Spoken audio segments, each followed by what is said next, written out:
মিশরের স্পিকংস হল প্রাচীন মিশরীয় সভ্যতার একটি অন্যতম প্রতীক এবং অনেক রহস্য ও রোমাঞ্চকর কাহিনী এর সাথে জড়িত। এই গ্রেট স্পিকংস নির্মাণের সঠিক তারিখ আজও স্পষ্ট নয়। অধিকাংশ গবেষক মনে করেন এটি ফারো খাফরের আমলে তৈরি, তবে কিছু গবেষণা মনে করেন এটি আরও পুরাতন হতে পারে।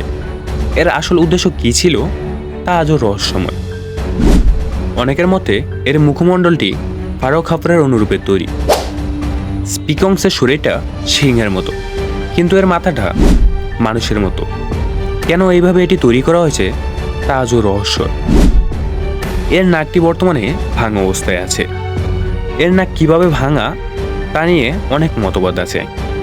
স্পিকংসের নিচে ও এর আশেপাশে গোপন টানেল এবং কক্ষ থাকার প্রমাণ পাওয়া গেছে। এই গোপন কক্ষগুলোর প্রকৃতি এবং তাদের উদ্দেশ্য নিয়ে গবেষণা চলছে এবং অনেকে বিশ্বাস করেন যে সেখানে লুকোনো ধন সম্পদ ও প্রাচীন গোপনীয় তথ্য থাকতে পারে। বিখ্যাত মনস্তাত্ত্বিক এডগার কোসি ভবিষ্যদ্বাণী করেছেন যে স্পিকংসের নিচে একটি গোপন কক্ষ আছে, যেটি প্রাচীন আটলান্টিক সভ্যতার সম্পদ, তথ্য ও জ্ঞানের ইতিহাস লুকানো আছে।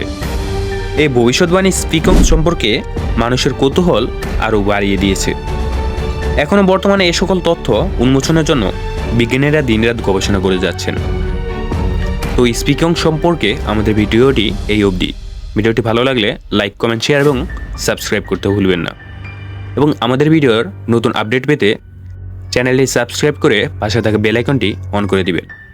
আপনাদের সবাইকে ধন্যবাদ।